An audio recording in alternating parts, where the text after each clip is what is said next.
11 aceros en el pecho para callar tu palabra, 11 espinas que traspasan el cuerpo pero no el alma.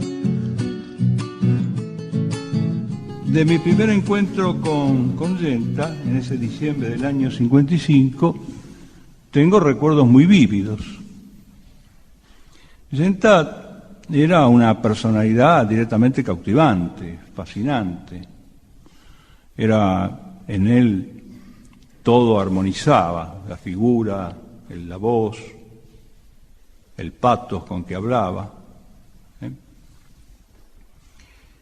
No recuerdo exactamente de qué habló en aquella clase, pero sí recuerdo que la impresión que me hizo fue muy grande, me conmocionó.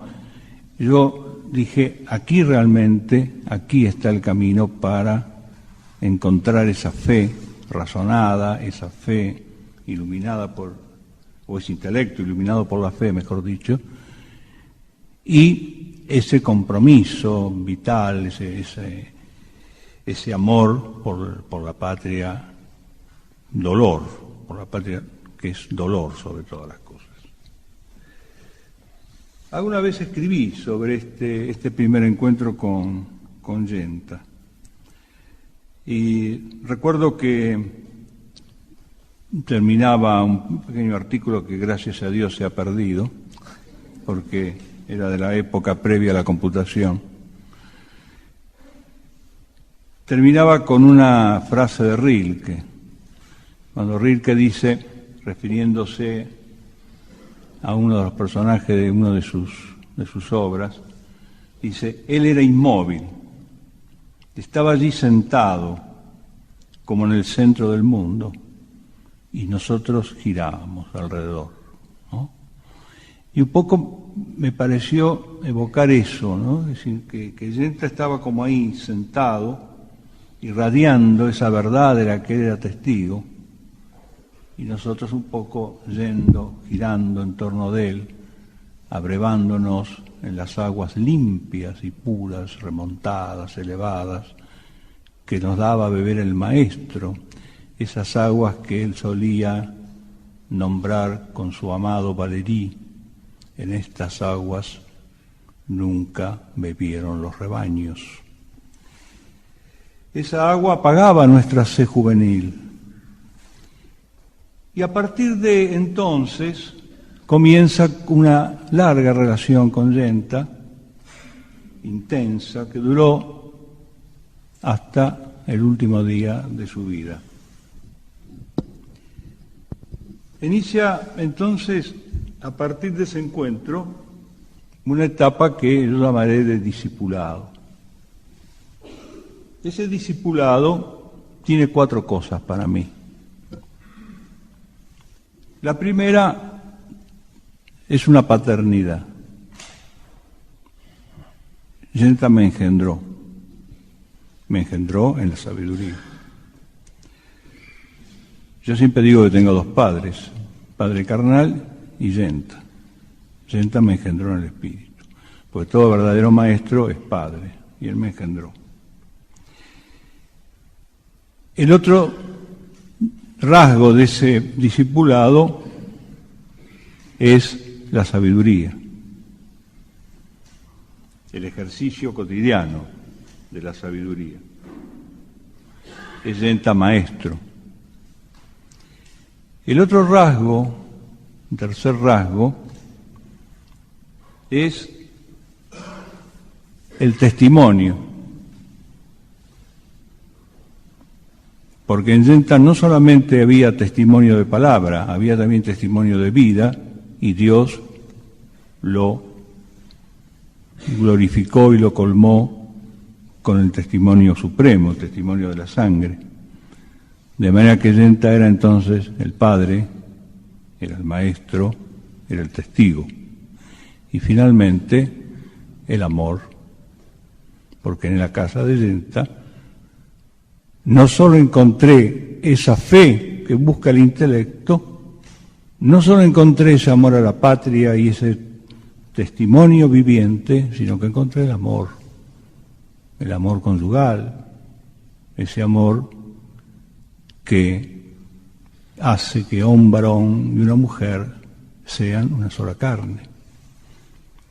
De manera que fíjense cuánta interioridad, cuánta entrañabilidad, si me permiten la palabra, hay en esta relación vital que, como gracia suprema, Dios me concedió en esta vida.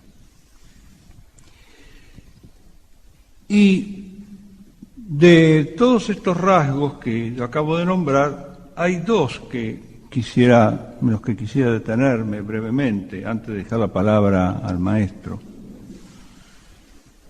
Y es precisamente la figura del maestro, Yenta como maestro y Yenta como testigo.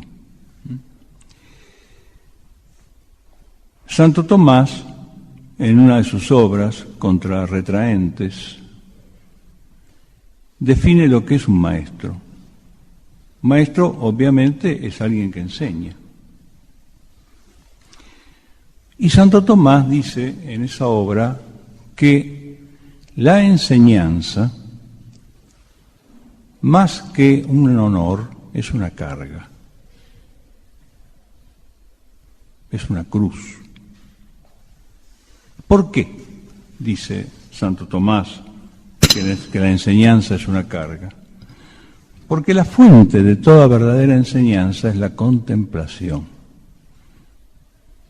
Aquello que se sintetiza en aquel aforismo escolástico, contemplata alis tradere, es decir, transmitir, entregar, donar a los otros lo que se contempla. Entonces, en la enseñanza hay como una admirable economía.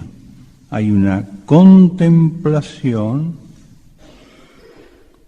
y hay también una enorme caridad que lleva a que eso que se contempla se transmita a otros, a modo de don. Tradere es transmitir, también es entregar. Y de alguna manera, tal vez estirando un poco, si me perdonan los latinistas, es donar. Entonces, la enseñanza es contemplación y es don. Y ella sintetiza admirablemente el modo de vida más perfecto, al cual también hace referencia Santo Tomás, la vida mixta, que es esa vida contemplativa y al mismo tiempo activa. Y la enseñanza es la más eminente de la vida activa porque es precisamente la transmisión de la vida contemplativa.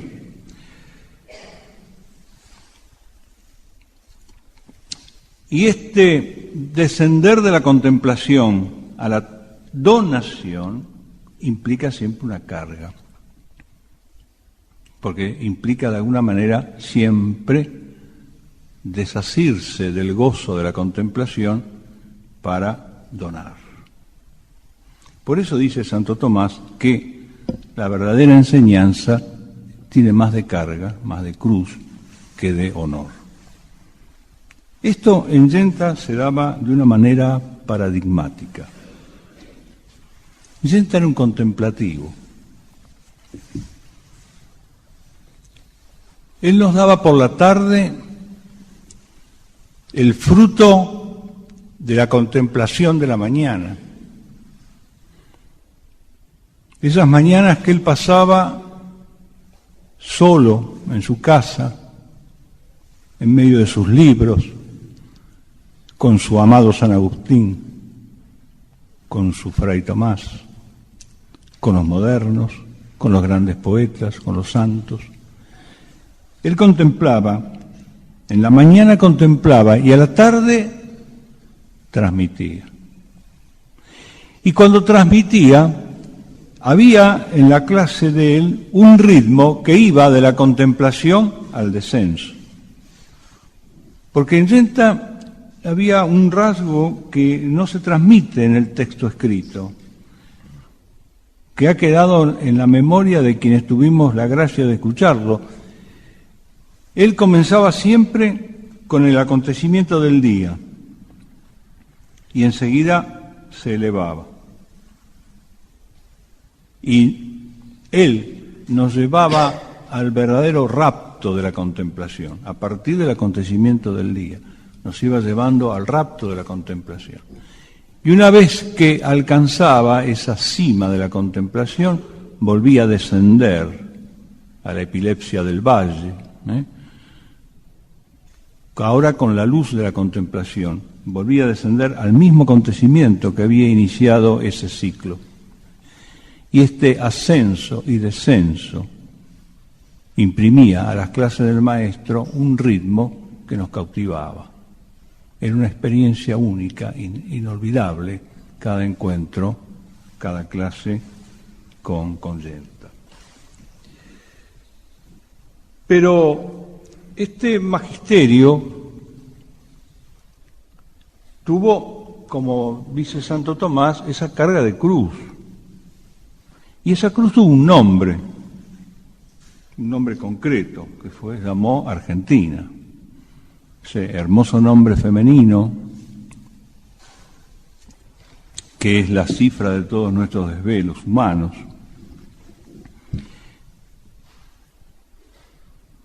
La Argentina era el dolor, la Argentina era la carga. Por eso, cuando los acontecimientos en nuestro país se precipitaron y cuando el fenómeno de la guerra revolucionaria invadió el escenario de la historia nacional, esa carga se hizo pesada y yo diría, en términos eminentemente cristianos, se hizo una cruz a la cual Yenta se abrazó hasta el final.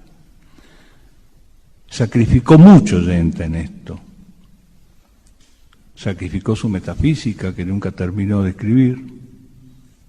Hay por allí algunas cosas sueltas que algún día tal vez puedan ser coleccionadas o ordenadas. Hay un estupendo comentario al De Ente Essentia de Santo Tomás,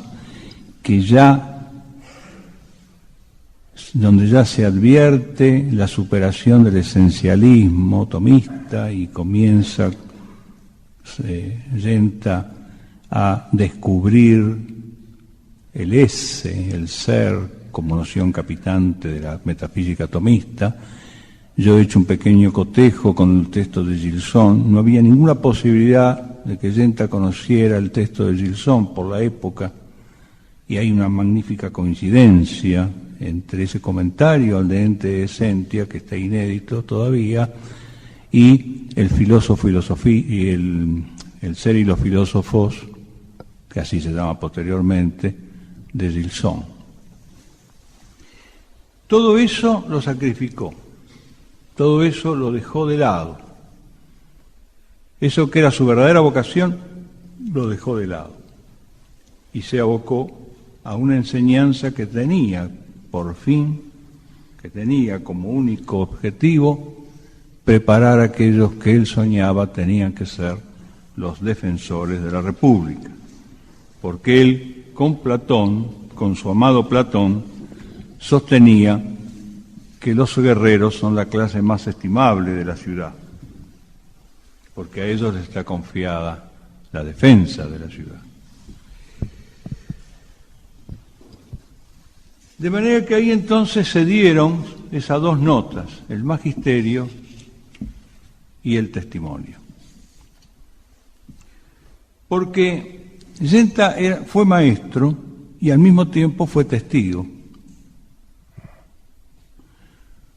Y fue testigo, como dije, con la vida, y culminó ese testimonio con la muerte. Y estas dos cosas, el magisterio y el testimonio, en él se dieron admirablemente unidas. Fue un verdadero maestro que llevó la cruz de la enseñanza, y esa cruz de la enseñanza lo llevó al testimonio, hasta el testimonio supremo. Por eso, también, cuando evoco yo estas características de la personalidad de Jordán, recuerdo también a San Agustín, cuando San Agustín dice que Cristo ha hecho de la cruz la cátedra. La palabra crucificada es cátedra, la cruz es cátedra, dice San Agustín. Y en Yenta se daba esto, Fue maestro, por lo tanto llevó hasta el final la carga del magisterio y fue testigo, porque enseñó desde la cruz. Yenta enseñó al pie de la cruz. Y el Señor lo colmó y le dio la gracia de culminar el testimonio con el testimonio supremo, que es el de la vida, el de la sangre. 20 años después de aquel primer encuentro, se cerró el ciclo. Una mañana de primavera en Buenos Aires, cuando me avisaron que había sido asesinado, corrí al hospital, llegué, era el triunfo total de Cristo Rey.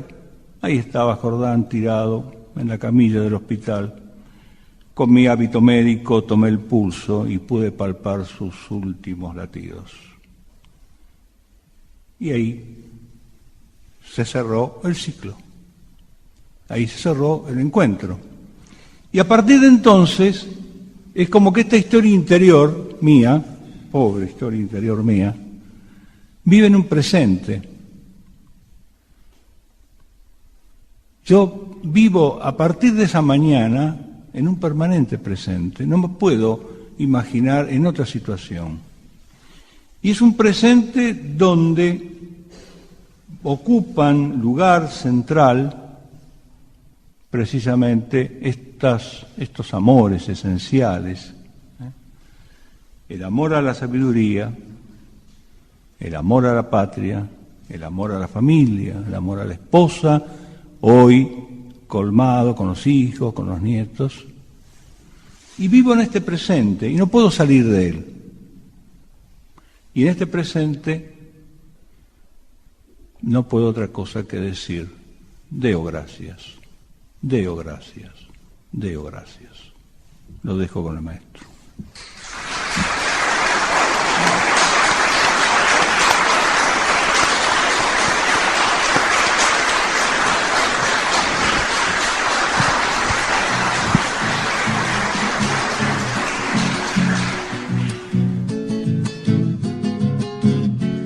Huracanes de dolor agitan la santa patria, porque ha perdido al varón que no se privó de amarla. Y al grito de Cristo vence, se recupera la calma. Jordán Bruno está presente, nos alienta tu palabra. Gracias, digo yo. Gracias, Mario. Muchas gracias. Yo no le conocí personalmente al profesor Genta. Cada vez que yo venía a Buenos Aires en aquella época, iba directamente a la casa del padre Membiel. Y allí también nos hicimos amigos, Sakeri y yo. Él era estudiante de Derecho y yo ya soy más viejo que Sakeri. O sea que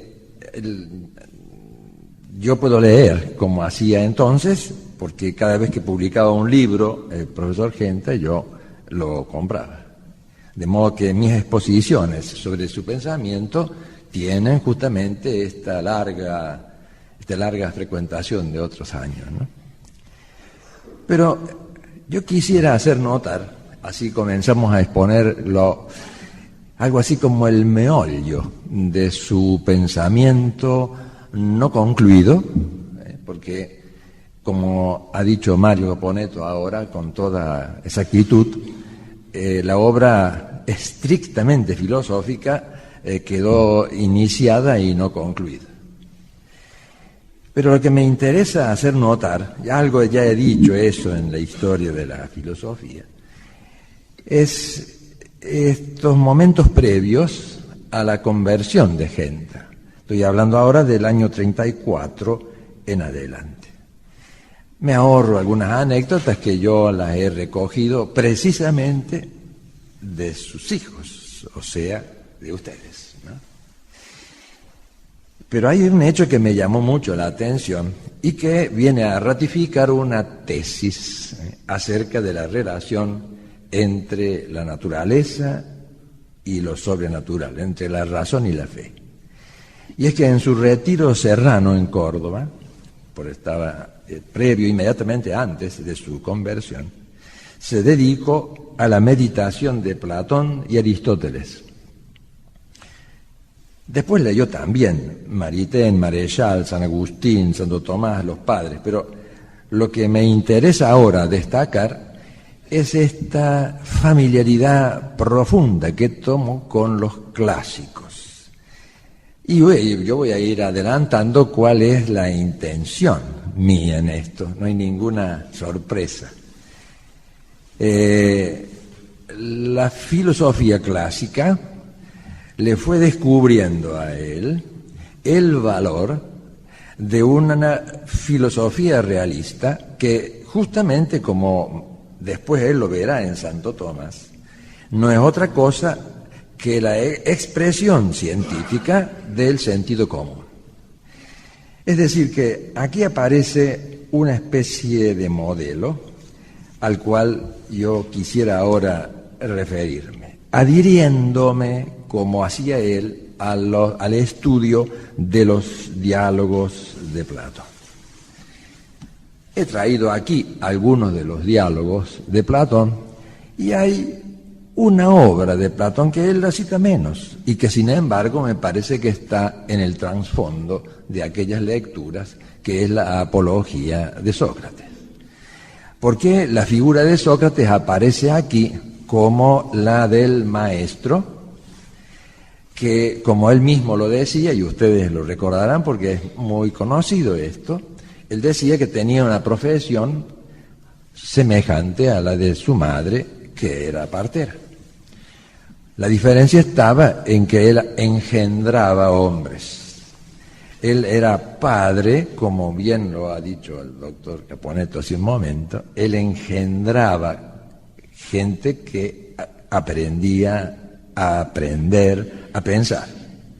Y precisamente Sócrates, la imagen que nos deja, ustedes saben que hay varias fuentes para estudiar a Sócrates, y dejo algunas que tienen una importancia secundaria, como Aristófanes, pero nos recostamos un poco en las narraciones de Genófanes y sobre todo de Platón y Aristóteles.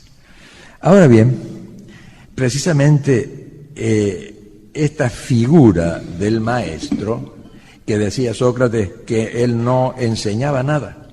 Yo no enseño nada. Precisamente el profesor Genta comentó en uno de sus primeros libros el diálogo Menón, en la cual Sócrates llama a un esclavo que pasa de que no sabía, diríamos con lenguaje de hoy, nada de nada, y le comienza a través de sus preguntas y respuestas a hacerle descubrir por sí mismo las verdades fundamentales de la geometría. Y por ello él concluye: ¿veis? Yo no le he enseñado nada, él es el que aprende. Es decir, que había dado a luz, había aquí un parto, ¿no?, de este hombre que no sabía pensar y que comenzaba a pensar gracias a la labor del maestro. Y por lo tanto, pensar, como lo dirá después el profesor Genta, después de leer San Agustín, es también recordar. Pero no recordar una forma abstracta, sino tener presente a la mente la verdad de las cosas. Porque justamente eso significa la memoria, tener algo presente a la mente. Memini significa eso. Y por lo tanto sigue siendo verdad la afirmación platónica de que saber es recordar. Pero en este caso, con una diferencia abismal, porque no se trata de recordar una forma trascendente a las cosas, sino aquella que se nos muestra en las cosas como la aparición, como la aletheia, como lo que está develado y está velado en las cosas. Este es el primer acto, ¿no?, el acto inicial, por así decir. Por eso creo que es importantísimo para comprender a fondo el magisterio de Genta, ver cómo trabajó su ánimo el estudio y la lectura de los diálogos platónicos. Es sumamente interesante cómo enfrenta el profesor Genta al leer los diálogos platónicos el comentario que él hace, y esto ya es paternidad suya, sobre el Protágoras de Platón. Es decir, veamos ante todo la intención de Platón. Lo que a él le interesaba era no solo la refutación de los sofistas, ya que ustedes saben que si una proposición nunca puede llegar a formular un contenido o tener un contenido de verdad, es obvio que el objeto del filosofar desaparece. Si no hay más aletheia, entonces tampoco habrá más filosofía. Esto es la sofística. Y sin embargo, justamente en el Protágoras encuentra ahora sí Genta con un lenguaje moderno que la realidad ahora estoy leyendo sus palabras en el libro sobre el filósofo, página 16, lo que él llama el igualitarismo de los fenómenos. Todo lo que aparece son nada más que los fenómenos. Y por lo tanto, no es posible filosofar. Es decir, es menester, yo sospecho que ya en este momento no hay que olvidar que él venía de estudiar en Buenos Aires con Romero, que eran fenomenólogos, y por lo tanto, para la fenomenología husserliana disminuida, en realidad, que a él recibe a través de Romero, los fenómenos no suponen nunca un trasfondo, no hay ser, hay puro fenómeno. Y por eso hay aquí una coincidencia entre la sofística de Protágoras con cierto fenomenologismo igualitarista que él había estudiado de algún modo ya en la UBA. Es decir, entonces, que por eso pretender que la realidad se constituye, decía Genta, de lo que no es, o sea, los fenómenos, es entonces decidirse por Protágoras. Es como si hoy nos decidiéramos por los posmodernos, para los cuales ni siquiera el fenómeno vale como fenómeno, sino que la hermenéutica lo suprime aún como tal, porque más allá de los fenómenos que yo interpreto no hay nada, que es a lo que yo me he atrevido a llamar la dialéctica de la nada-nada, o la hermenéutica de la nada-nada, que de algún modo ya existía en los sofistas, ya que ellos habían sostenido justamente algo muy semejante. Volvamos entonces al profesor Genta.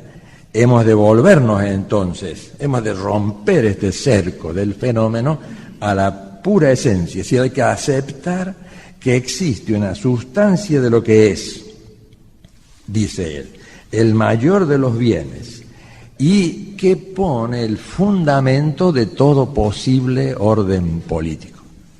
Pero aquí acabo de enterarme, porque eso yo no lo sabía, que esta expresión de Genta, en la página 21 de su libro El filósofo y los sofistas, alude a la pura esencia. Es decir, lo que me parece a mí que en aquella época él quería decir era lo que después tomísticamente podemos llamar la sustancia primera. Pero acabo de enterarme que parece que haber despuntado, eso yo no lo sabía, en él ya la doctrina del actus essendi, como acto del todo de la sustancia singular. Y que aquí, en cambio, tiene un tono esencialista, obviamente heredado del propio Platón.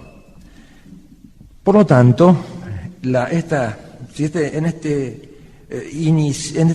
especie de punto de partida del filosofar, ya no hay una mera descripción. Aquí, por el contrario, Genta sostiene la existencia, aquello que aparece es la sustancia. Y para eso cita expresamente el libro séptimo, 7.3, de la Metafísica de Aristóteles. Yo comprendo así perfectamente bien que Alejandro Korn, cuando fue a visitarlo a las sierras, le había recomendado Romero que estaba alarmado por la dirección para ellos muy negativa, grave, de este joven. Y yo comprendo perfectamente bien que un hombre absolutamente fenomenologista como Korn se haya alarmado, porque ante las lecturas del joven Genta, Korn no tenía más remedio que concluir, como él se lo dice a Romero: Genta se nos va. Es decir, y para nosotros se nos viene, ¿no? Es decir, entonces, que aquí aparece un dato muy importante, porque parece ya en este comienzo Platón ha permitido. Todavía hablo de un Genta que yo imagino no convertido todavía. Y voy a decir de antemano ya por qué digo esto. Porque una vocación filosófica, fielmente perseguida, como esclarecimiento del orden de la naturaleza, ya que la filosofía en el fondo no es otra cosa que la expresión científica del sentido común, y este es el que nos muestra lo real en cuanto tal.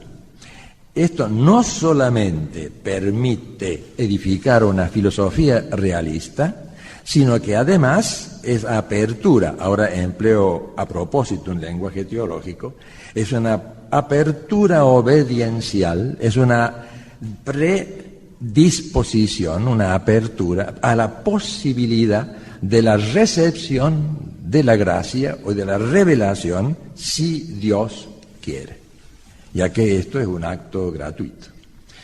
Como ustedes ven, entonces, aquí lo que me interesa hacer notar es que la meditación de los clásicos, particularmente de Platón y de Aristóteles, prepara la naturaleza para la apertura a la recepción posible de la gracia.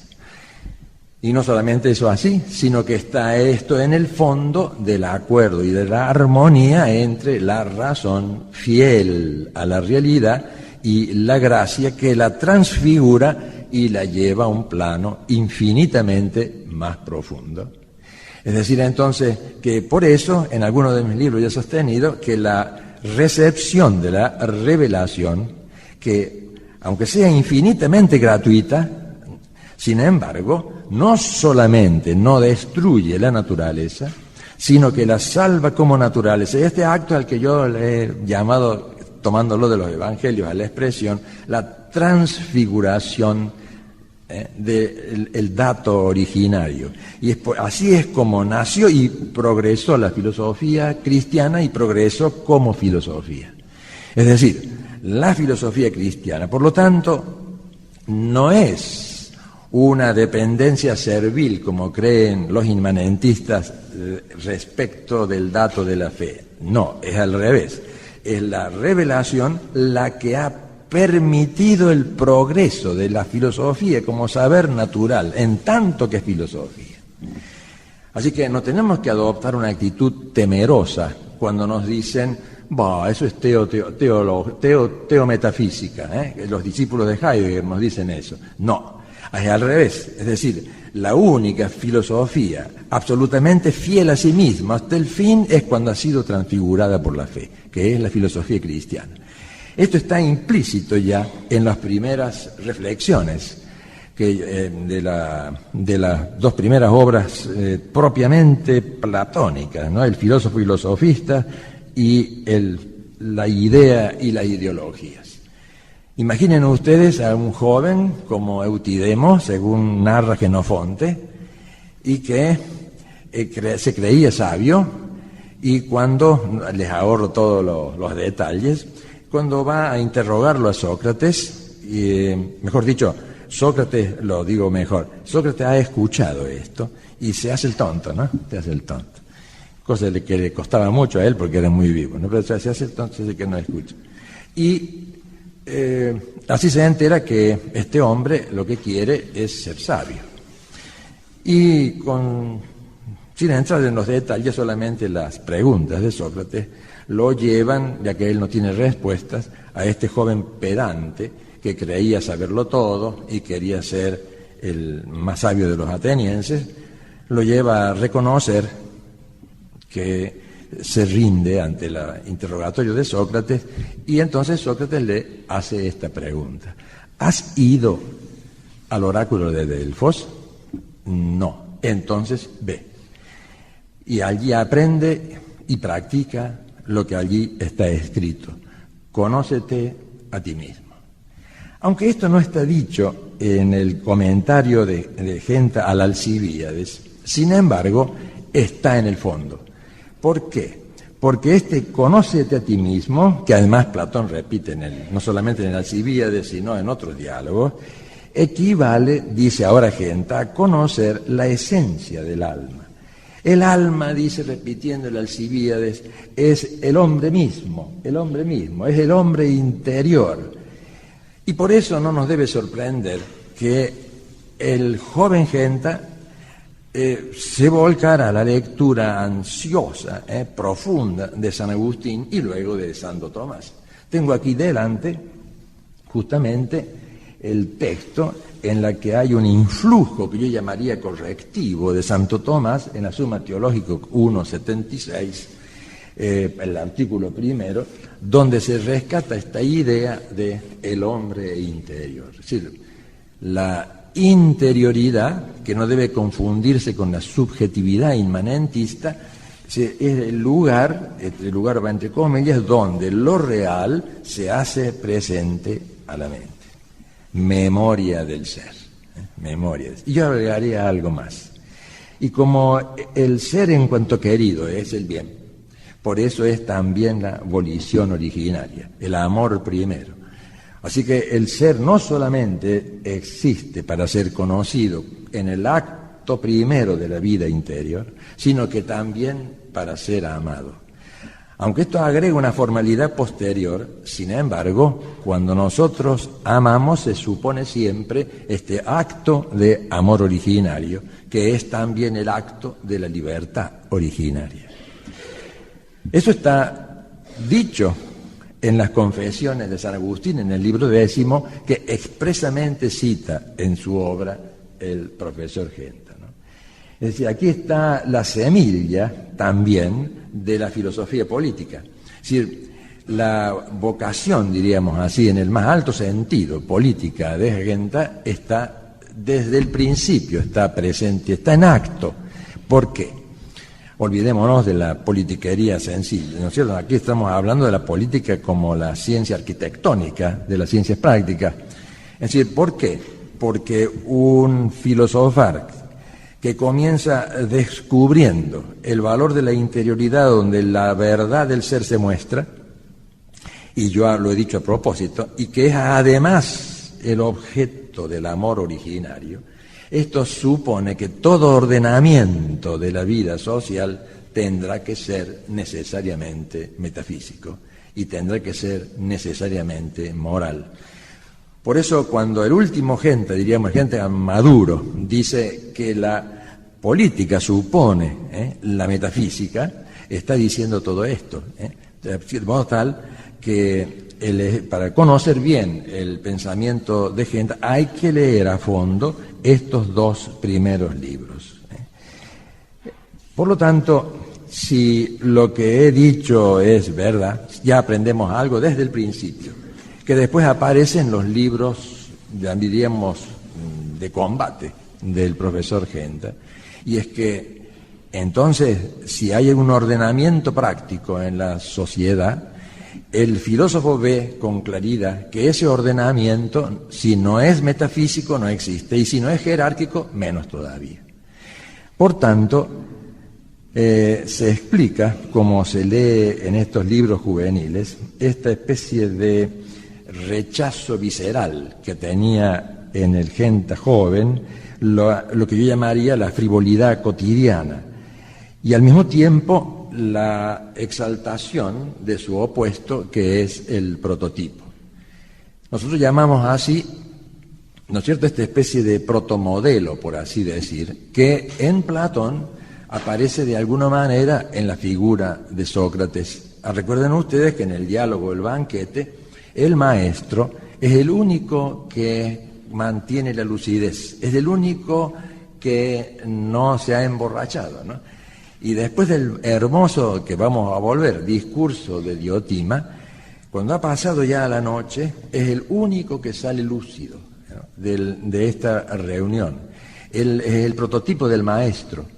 Después veremos cómo en el pensador cristiano, y ahora estoy hablando del pensador también de Genta, cómo el prototipo ya ha sido infinitamente superado, ya no es solo Sócrates, no debe ser Sócrates, en cierto modo en el plano natural puede serlo, sino que el prototipo es, por tanto, un hombre perfecto que sea capaz de ser el modelo perfecto y que es precisamente el testigo de la verdad, como él lo dijo. Cuando Pilato le pregunta al Señor, pero al fin, ¿quién eres? Si eres rey, para eso soy, a eso he venido, para ser rey. Y además dice de sí mismo que es la verdad y que viene a dar testimonio de la verdad. Análogamente podemos nosotros decir que está, por lo tanto, in nuce en lo que yo voy describiendo esta filosofía y teología del prototipo que en Genta es central. Y por lo tanto el prototipo por excelencia, el prototipo imparticipado en la filosofía cristiana de Genta será Cristo. Y todos los otros prototipos, los santos y los héroes, serán prototipos por modo de participación del prototipo esencial, del prototipo imparticipado, del prototipo absoluto, que es Cristo, que si Él quiere, hará a alguno de sus elegidos, los hará llegar hasta el testimonio absoluto, identificados, siendo ya otro, con el mismo, alter Christus, con el mismo prototipo. Pero esto solo acontece con el martirio, ¿no? Por lo tanto, ya se ve que en qué sentido, yo tengo marcado aquí no olvidar el Menón, porque en efecto se puede comprobar también un paralelismo muy armónico entre el Menón y el de Magistro de San Agustín. Los dos parecen decir lo mismo. Aprender es recordar. En el caso de Platón, me remito ahora al Fedro, es recordar las formas imparticipadas de todas las cosas que están situadas, dice Platón, en la llanura de la verdad, desde donde el cual el alma ha podido contemplar. En cambio, en San Agustín, saber es recordar, pero no porque haya contemplado estas formas en una llanura de la verdad no existente para San Agustín, sino en la mente divina, porque justamente el acto creador que ha puesto el ser de las cosas en las cosas, que las hace ser, me permite a mí, que tengo la inteligencia, ver la verdad en las cosas, expresarla y por lo tanto recordarla. Saber es recordar. También San Agustín decía, yo no les enseño nada, son ellos los que aprenden. Y por lo tanto, la labor del maestro es como coadyuvante. Fíjense ustedes que, por lo tanto, si yo pienso todo esto, doy por supuesto, en verdad, que no podemos nosotros enseñar en el sentido estricto, sino hacer recordar, enseñar a los otros a pensar por sí mismos. Entonces, es un hábito que se forja y que distingue a la persona. Estoy leyéndolo ahora, gente. El verdadero filósofo es por eso aristocrático. El sofista, en cambio, que todo lo hace igualitario y fenoménico, es democrático en el sentido negativo del término. Me interesa hacer notar cómo entonces en el joven Genta estaba ya el Genta maduro. Y por qué él renuncia, en cierto modo, a toda una... tenía aquí ya las bases para edificar no solo una metafísica, una filosofía moral, una antropología. pero ¿por qué renuncia a terminarlo a esto? Tendría que haber vivido mucho más tiempo, porque había una urgencia. Y la urgencia la daba ese orden armónico que él quería en la sociedad como reflejo y participación del modelo. Es decir, por eso él se creyó obligado, leyéndolo uno se da cuenta, a escribir otros libros de combate inmediato, aquí y ahora. Es decir, entonces, que la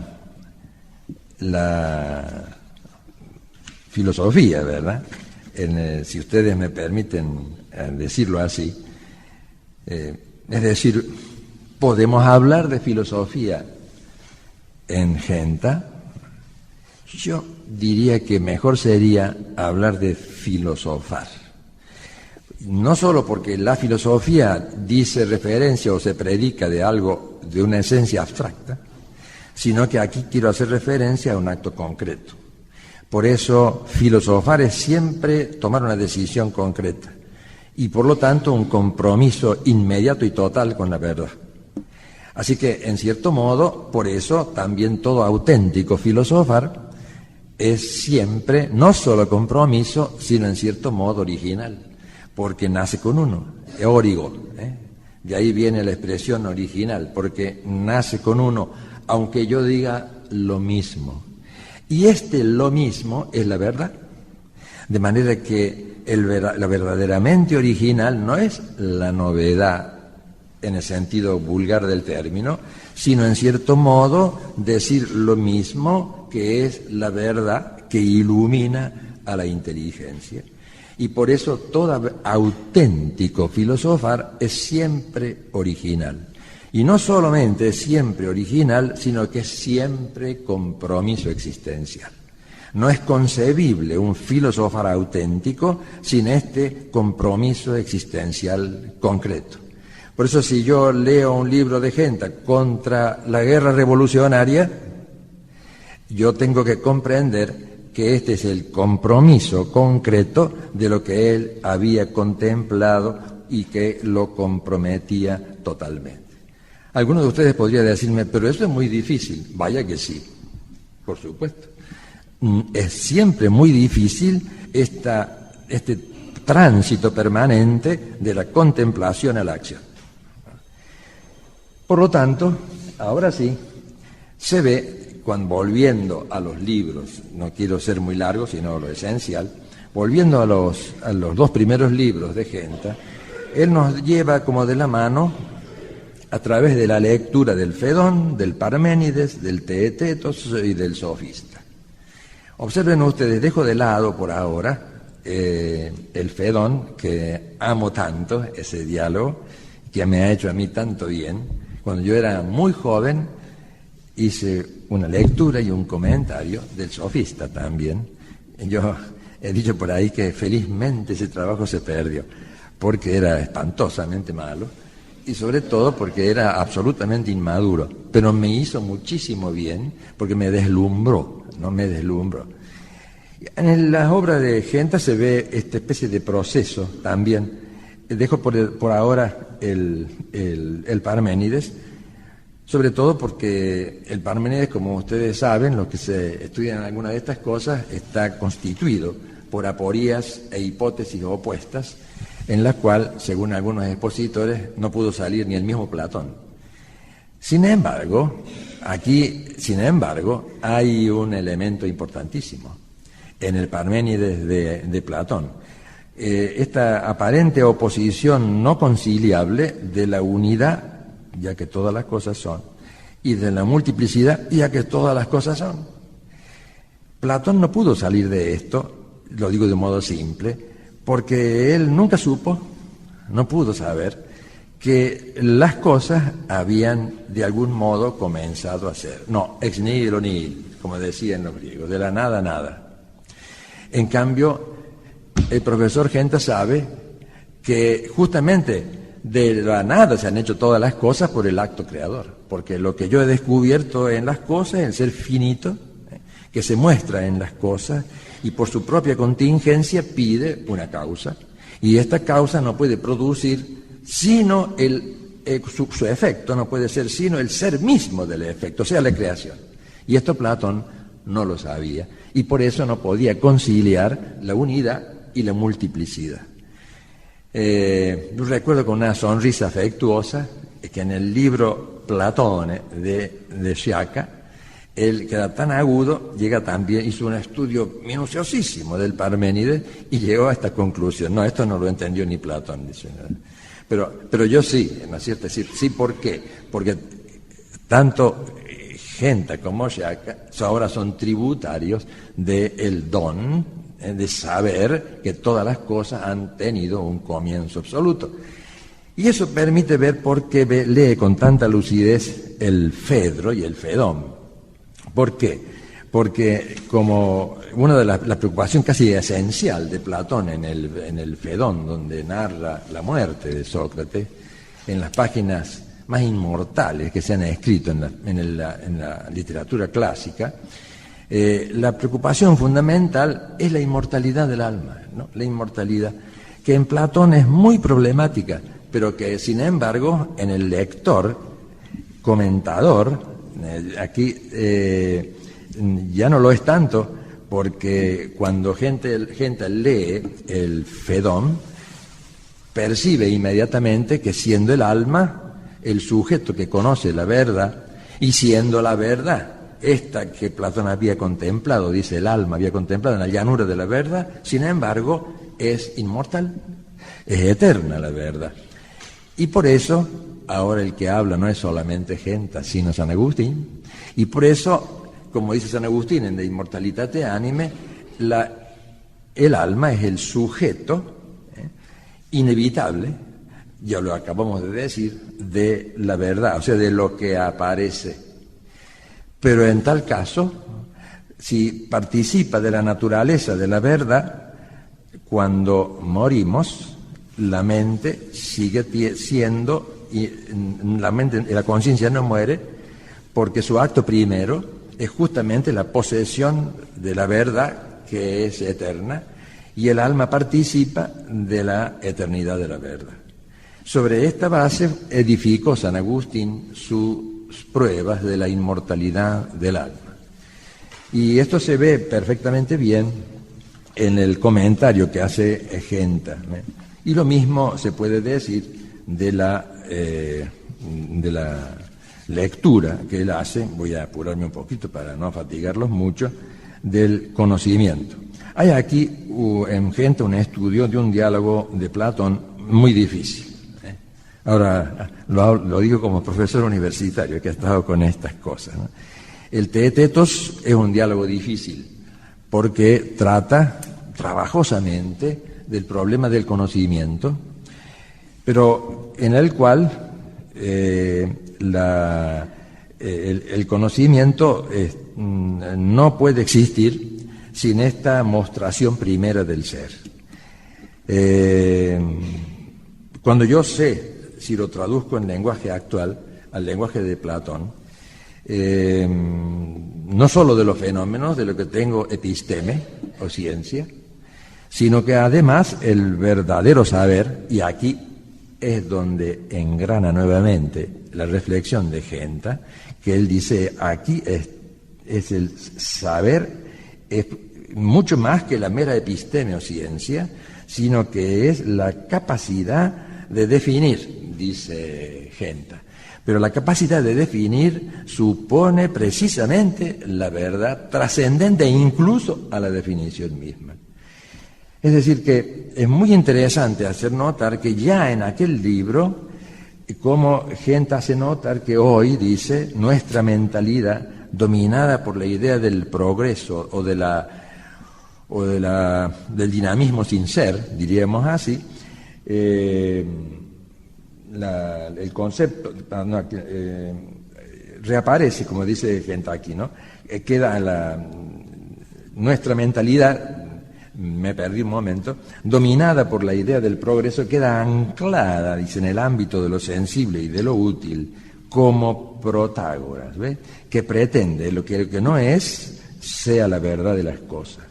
Reaparece, página 160 en adelante, reaparece la sofística en nuestro mundo, no estoy ahora hablando del mundo griego, y podemos considerar a Protágoras como el padre del liberalismo agnóstico.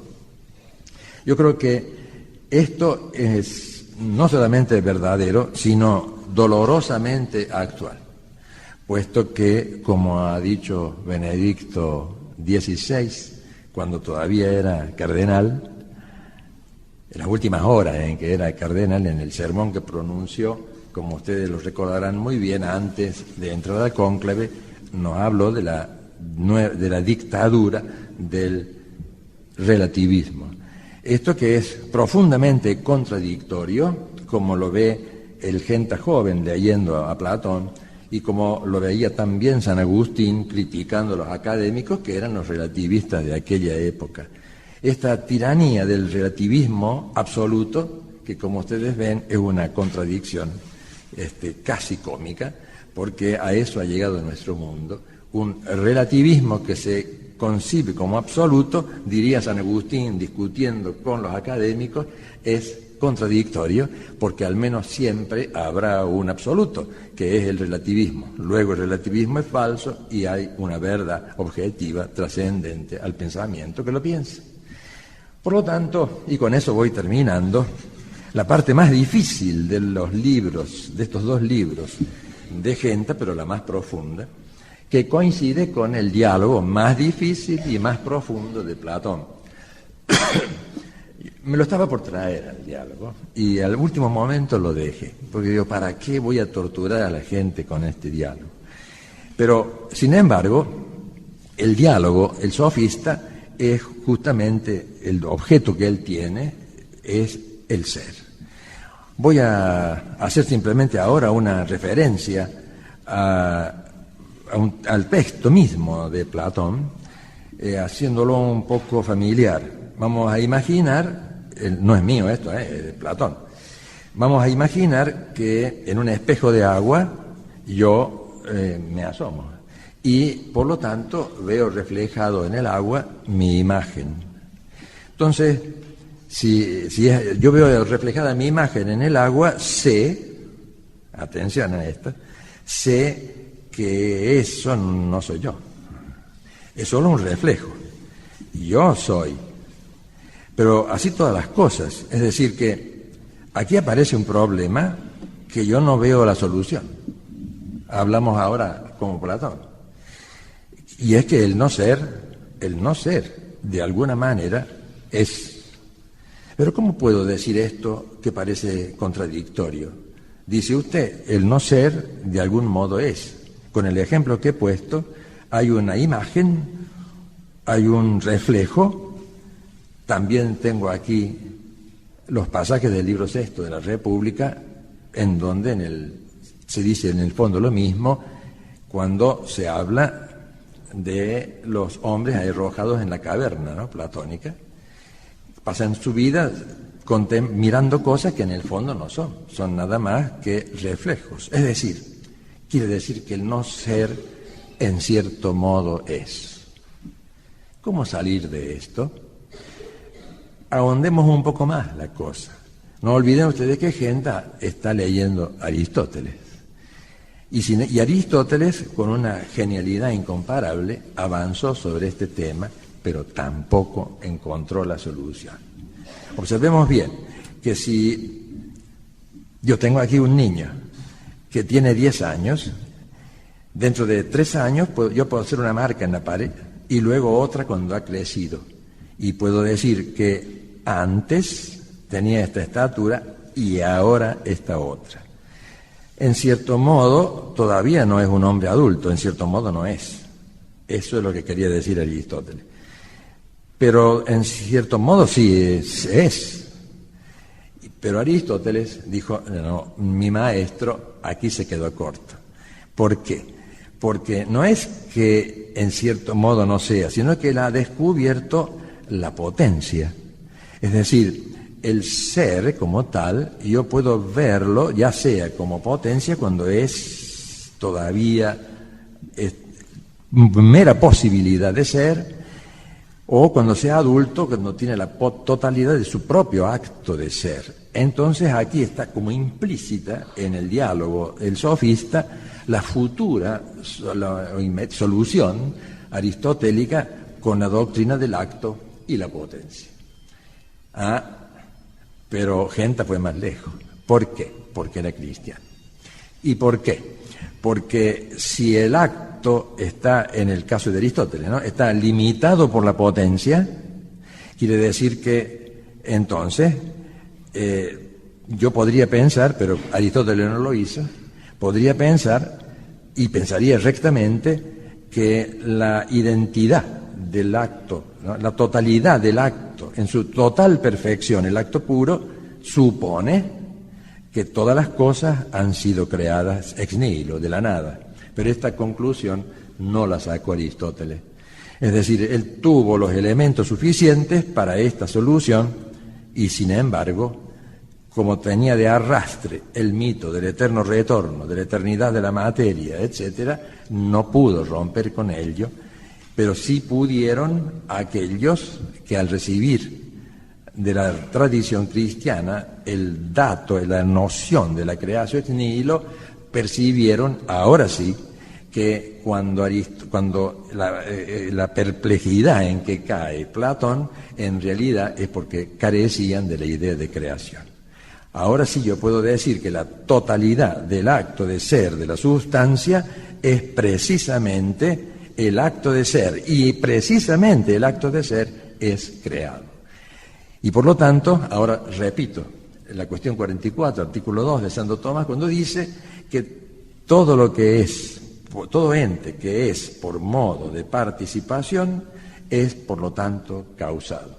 Pero como es causado en su mismo acto de ser, acabamos de descubrir la noción de creatio ex nihilo, y por lo tanto todo acto de ser es participado y apunta hacia la existencia del ipsum esse subsistens, del ser subsistente que es Dios. Por lo tanto, la meditación de los diálogos de Platón, iluminados también por la reflexión de Aristóteles y luego iluminados por los pensadores cristianos como Dionisio el Areopagita, como San Agustín, como los padres y sobre todo por Santo Tomás, permiten al filósofo cristiano, ahora estamos hablando de Genta de nuevo, comprender ahora a fondo hasta qué punto se puede comprender a Platón más que los paganos, diría yo. Solamente una mente cristiana ahora ya, como la de Genta, podía llegar hasta el fondo. Y esto supone a su vez que no es posible un ordenamiento del hombre interiormente, pero como él está religado a su prójimo y a su vez está religado absolutamente al absoluto, o sea, Dios, por eso yo me he atrevido a hablar de una dialéctica interna del hombre que es yo mismo, tú y el absoluto. Pero esa es la epifanía misma de la sociedad. Y por eso la sociedad tendrá que ordenarse, si se quiere ordenar sabiamente, según el orden de la naturaleza, en la jerarquía en que lo he dicho. Primero está, pues, el lugar donde se emerge la verdad del ser, o sea, el hombre, de carne y hueso, cuya alma es inmortal, y aquí podríamos nosotros decir, esta es la raíz de una posible antropología filosófica que se alcanza a vislumbrar en el curso de psicología de Genta y que no fue escrita. Y además, si es así, aquí está el orden primero, es la epifanía de la sociedad humana. Y por eso un metafísico consecuente con lo que ha leído y meditado, como es el caso de Genta, debe concluir luego el orden de la polis, el orden de la sociedad, tiene que seguir acompasada y armónicamente el orden que debe reinar en el hombre. Por eso Genta pensaba que no hay política sin metafísica, no hay política sin teología. Alguno me dirá, pero esto era un ideal inalcanzable. No, sí es alcanzable y de hecho lo fue en la cristiandad.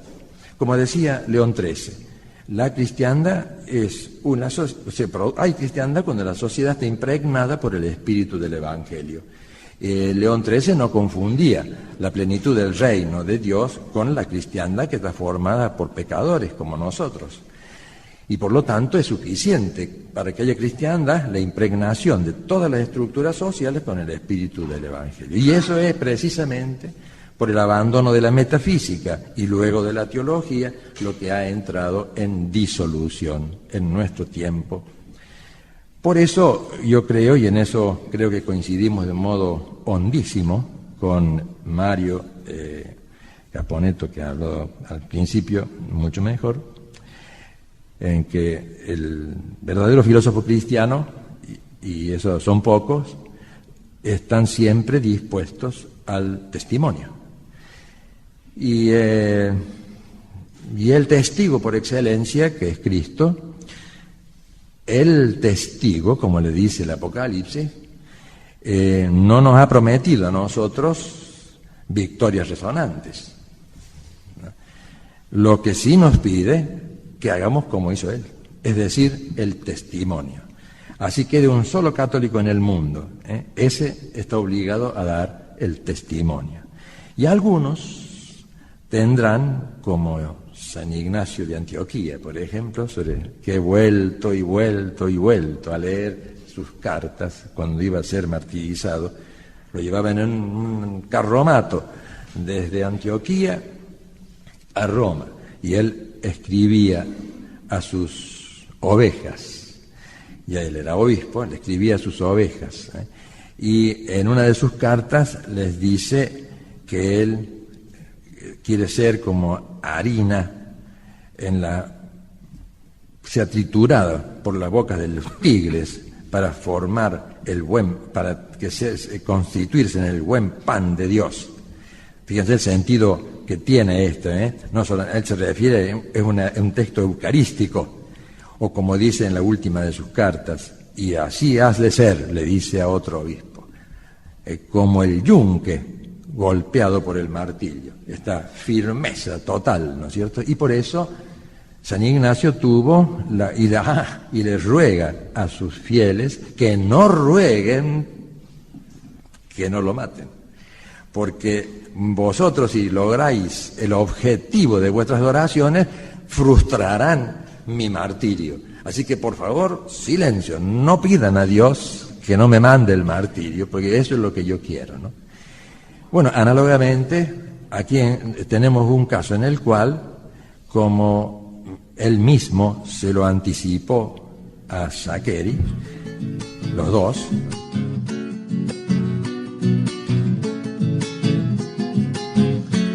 por tu martirio y la sangre de los héroes derramada, por los que aguardan al sur bajo la turba enlutada, y al grito de Cristo vence se recupera la calma. Jordán Bruno está presente, nos alienta tu palabra.